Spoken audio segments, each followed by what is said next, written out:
So today we're going to be talking about sections 4.2 and 4.3, congruent methods of proving triangles congruent. And so let's just review a little bit. Yesterday we learned in class that CPCTC stands for corresponding parts of congruent triangles are congruent. So meaning, if I tell you that triangles are congruent, then all of the corresponding parts are therefore congruent. And I put a note here, you can't use it unless you know what it means. So I'm going to be asking you every day to state what that means. Okay, so now I gave you a congruent statement for some triangles. So I gave you triangle ABD and CBD, and I want us to write a congruent statement. Well, you may notice that right now I only have 4 parts marked congruent. I have this angle here and this angle, and I have angle C equaling angle A, and then I've got the 2 sides, this one here, and then these 2 right here. And the way we talked about it is, for now, you really need to have all 6 parts before you can say the triangles are congruent. So there's a couple things that I just want to introduce to you here. If I give you 2 triangles like this, and I tell you that one angle here is 20 and this is 20, so they're congruent, and I tell you the other angle is 60 and this angle is 60. Well, the third angles then have to be the same, which is in this case 100. So if you have 2 angles in a triangle congruent, the third angles would have to be congruent. So we could go ahead and mark those third angles congruent. Also in triangles, and I kind of mentioned it in class, there can sometimes be triangles that share a side. And you may notice that these guys share a side. When they share a side, we mark it because it's really congruent to itself. We call that a reflexive side. So BD is a reflexive side in the triangle above. So we're always going to be looking for these 2 additional little things when we're trying to prove triangles congruent. All right, but that's a lot of parts, isn't it? 6 parts. Do we need to know about the congruence between every side and every angle to conclude that 2 triangles are congruent? I mean, that's a lot of work, 6 pieces proving congruent. And the answer to that is no, we don't actually need to know all that. So today we're going to be talking about 3 methods that we can use to prove triangles congruent with less parts than 6. All right, in order to do that, I want us to look at the parts of a triangle because we describe them as they relate to their position, okay? So angle 4 would be opposite side segment TS, okay? So angle R here is opposite TS. You see it's opposite it? All right, and then RT, segment RT, would be opposite angle S. Hopefully that's making sense to you. All right. Now here's a big word, included. Angle S is included between the sides RS and ST, meaning those sides actually create the angle, okay? So we'd say if I gave you those 2 sides, then this would be its included angle. All right, and then segment RT is actually included between angles R and S. I'm sorry, R and T. Okay, R and T. And that should kind of make sense to you because it's in between those 2 angles. So I'm going to be using this terminology as we talk about these methods. All right, so our first method, I'm not going to do it on Cabri because you won't be able to see it. The first method is called the side, side, side postulate, SSS. It means side, side, side. And the postulate says that if 3 sides of one triangle are congruent to 3 sides of another triangle,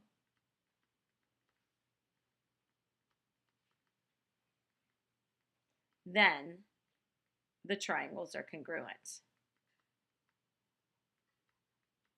by SSS. All right, so I gave you some triangles right here. We're going to mark. I'm going to say that these are congruent, and these are congruent. All right, so based on three sides of one triangle being congruent to three sides of another, we can say the triangle ABC is congruent to triangle FED, and the method of proving it would be by SSS. All right, so let's make that a little harder. So now I give you some information. I say O is the midpoint of segment DB and segment AC. So of course I always mark my diagram with what I'm given. So O is the midpoint of segment DB, so I'm going to mark DO congruent to OB. It's also the midpoint of segment AC, so I'm going to mark those guys congruent. And then I'm also given that DC is congruent to AB. So now, in looking at this, all three sides of one triangle are congruent to three sides of another. So now we can write our congruent statement. Now remember, we have to pair everything up. So it was given to us as A, B, O. So through three hash marks, then one. So this would be triangle CDO, and the method would be by side, side, side. Hopefully that made a little bit of sense. All right, let's look at another. Now remember, I said that we always want to start looking at this point for reflexive sides if you have triangles that are like overlapping or on top of each other. So I look at this and I say, okay, these two sides are congruent and these two sides are congruent, and I also have a reflexive side, so the true triangles would be congruent by side, side, side. Okay, next one. There's another method. There's three that we're going to talk about today. The second method basically says that if two sides and the included angle, there's that word included, means it has to be between the two sides, and the included angle of one triangle are congruent to two sides, and the included angle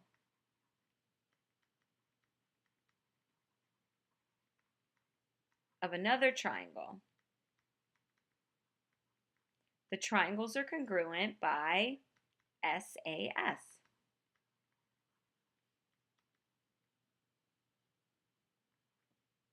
Oops.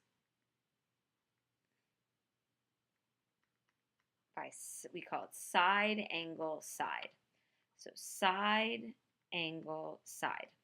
SAS postulate, side, angle, side. All right, so that would look something like this. I give you AB and EF are congruent. I give you BC and ED are congruent, and I give you that the angle in between them, the included angle, is congruent. So then we could say that triangle ABC is congruent to triangle FED by side, angle, side. Okay? All right, let's try it. Here I give you some information. O is the midpoint of segment GL. All right, O is the midpoint of segment GL. So GO is congruent to OL. AO is congruent to OF, another piece of given information. And now this is where I have to start using all the things that we know. So I always want to look for first reflexive sides. And now I'm going to add to that vertical angles. So you might see that there are vertical angles here and here. Those vertical angles happen to be the included angle in between those two sides. So the triangles are congruent by SAS, and we would write a congruent statement. GOA would be congruent to triangle LOF. GOA congruent to LOF. All right, so let's look at, does the SAS postulate justify the two triangles are congruent below? Okay, so I want you to go ahead and mark congruent angles for me, okay?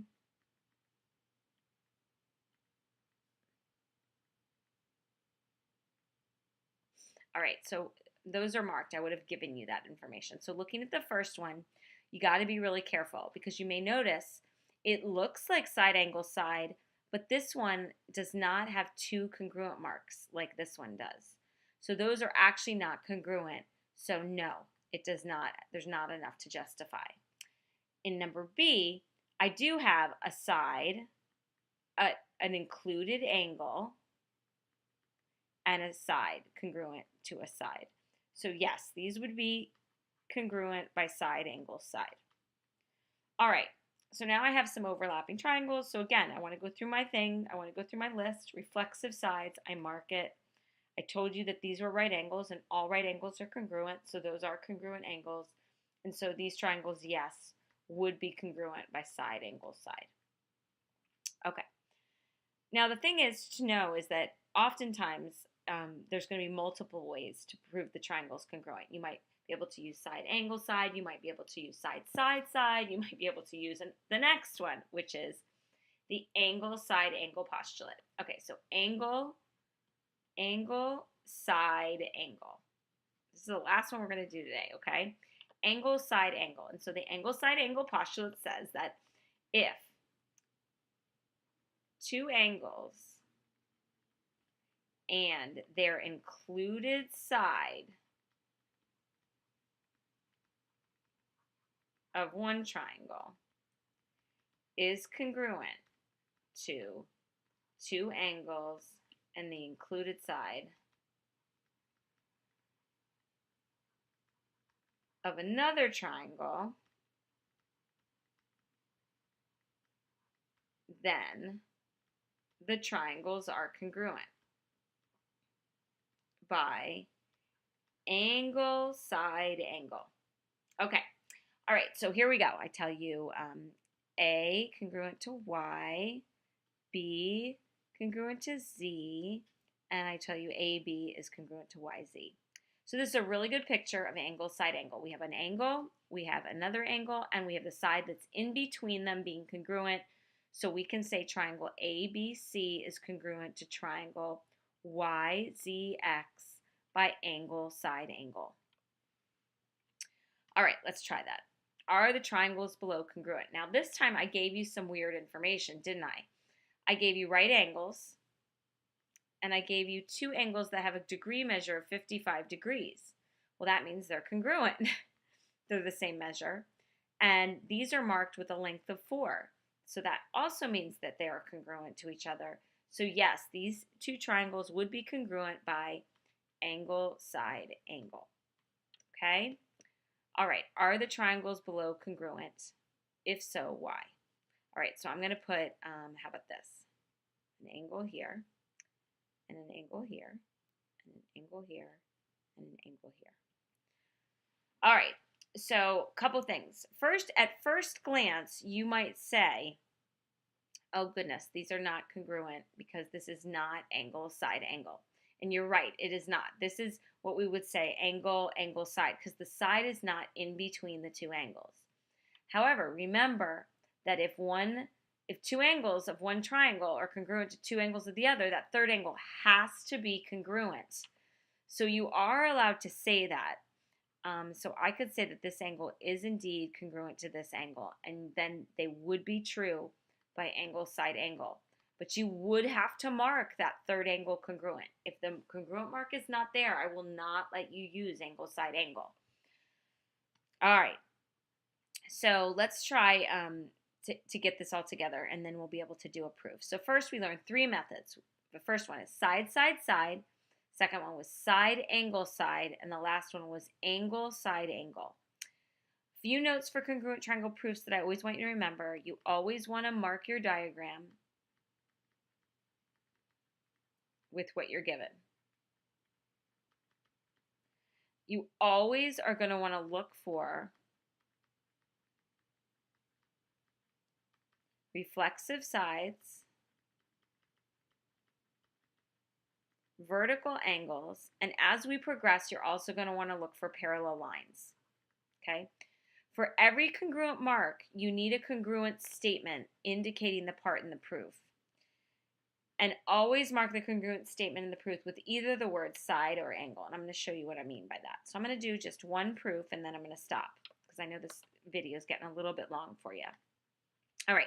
So M is the midpoint of CD in EF. So I'm going to mark CM congruent to MD and EM congruent to MF. I'm trying to prove that triangle CME is congruent to triangle DMF. So I look, I've got two sides congruent, and I also look for reflexive sides, which I don't have, so then I look for vertical angles. And I notice that these angles are congruent. All right, so now I know that my goal is going to be to prove the triangle is congruent by side, angle, side. That means I'm going to need 3 congruent statements indicating each part. So I first give my given. So M is midpoint of CD and EF. Now that's not enough for me to give a congruent statement. What I mean is that I have to have something that says then CM is congruent to MD and EM is congruent to MF. All right, and that would be because of the definition of a midpoint. And when I said earlier, putting the word side and angle, I like to put the word side next to these. So I know that once I get to all my 3 parts, then I'm done, okay? All right, so the next thing that I need is I need to get that angle in there. And they don't have to actually be in order like side, angle, side. So I'm going to say that angle CME is congruent to angle DMF. And that would be the vertical angle theorem. And I'm going to put the word angle next to that. All right, so I've got 3 parts. I've got the 2 sides and the angles, so I'm ready to prove the triangle's congruent. So I take my last statement, I write my congruent statement. Triangle CME is congruent to triangle DMF, and the reason would be side, angle, side. Okay, so I know that was a lot of information today and a lot longer than I normally like to do, but hopefully you guys understood what I was talking about. And tomorrow in class, we're going to just get down to work, get to business, and practice doing these proofs and identifying in triangles, okay? All right, have a great night.